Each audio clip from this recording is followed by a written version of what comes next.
Some tennis finals feel inevitable. Federer against Nadal, Djokovic against Murray, Sinner against Alcaraz. You see the draw and think, yeah, that makes sense. But sometimes tennis completely ignores the script.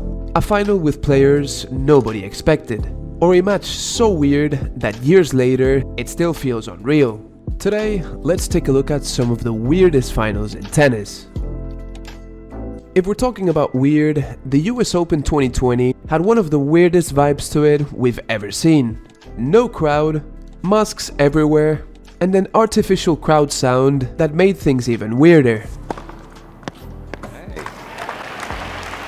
And on top of the already strange circumstances, the clear favorite to win the whole thing, Novak Djokovic, gets disqualified for hitting a line judge. One of the biggest scandals in tennis, but a huge opportunity for the rest of the field, with no Djokovic, no Nadal, and no Federer. The final we get is Dominic Thiem against Alexander Zverev. Thiem was playing his third Grand Slam final, while Zverev his first. But judging by the start, you would believe it was the opposite. Thiem was tight and Zverev took advantage. He moves ahead by 2-0. From here on, the match was far from being pretty. As he got closer to the finish line, Zverev got extremely tight.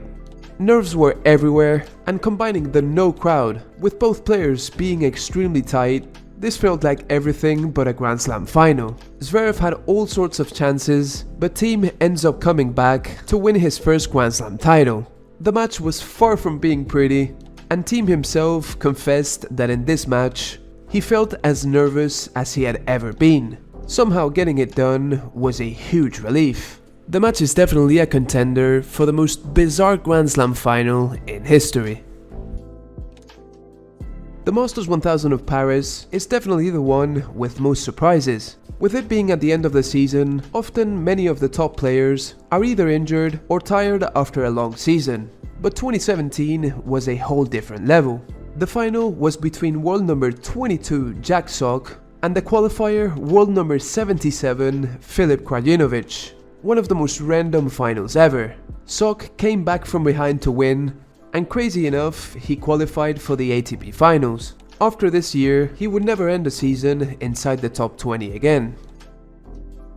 Speaking about the ATP Finals, the 2005 final gave us one of the craziest matches you will ever see. This one felt like 5 matches happening at once. Federer wins 2 very tight sets, but then the momentum completely shifts. Nalbandian dominates the 3rd and 4th, with a Federer that, coming back from an ankle injury, physically faded as the match went on. Now struggling to win a single game, the match looks almost finished. 4-0, and Federer's body language says it all. The match looks finished.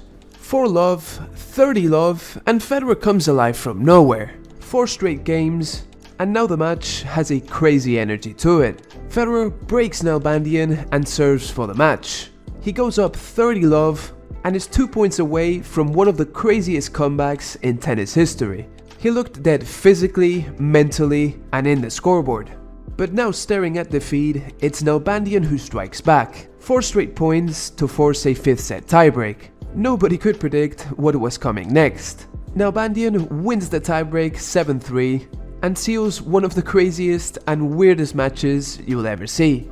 An absolute roller coaster.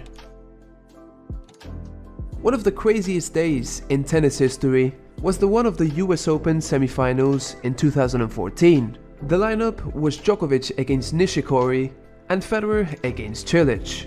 Neither Cilic or Nishikori have ever made a Grand Slam final. Djokovic and Federer, they've made quite a few. They're the 2 best players in the world, and they've just played one of the greatest Wimbledon finals just a few weeks back. So it's safe to say everybody was expecting a Djokovic-Federer final.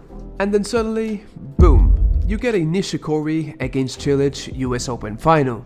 Not that it was the craziest thing that either of the 2 made the final, but more of because how it happened. So abrupt, and with Cilic destroying Federer in straight sets. And then he destroyed Nishikori in the final, looking absolutely unplayable in both matches. And just a few months later, at the ATP Finals, we have a very similar lineup in the semi-finals. Djokovic against Nishikori and Federer against Wawrinka.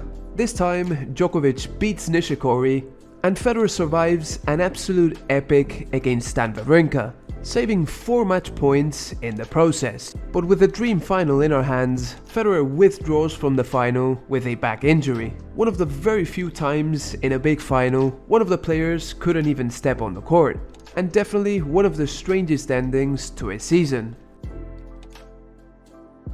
Indian Wells 2021 also gave us one of the most random Masters 1000 finals we have ever seen. The tournament was celebrated in October instead of March, and it had no Djokovic and no Nadal.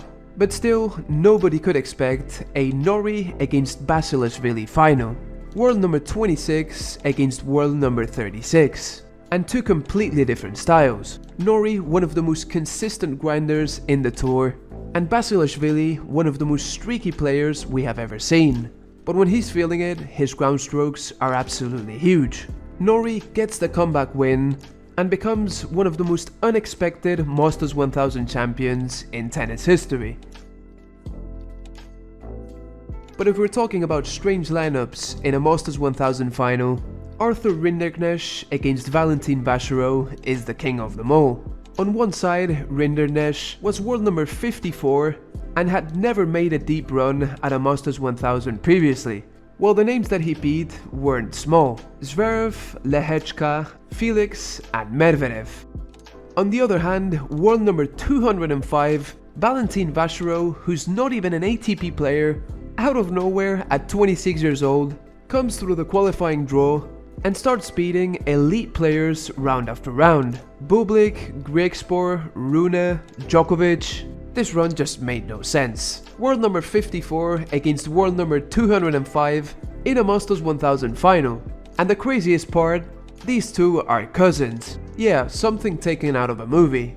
And the perfect ending was the biggest underdog in tennis history taking the title and becoming a Masters 1000 champion out of nowhere. The most surprising title run in tennis history, and a story that will live for the ages. So that was it for today's video. I really hope you enjoyed. If that's the case, don't forget to drop a like, and for more tennis content of this style, make sure you subscribe to the channel to know when I upload future videos like this one. All of this said, I hope you have a wonderful day and that I can see you in my next video. Peace!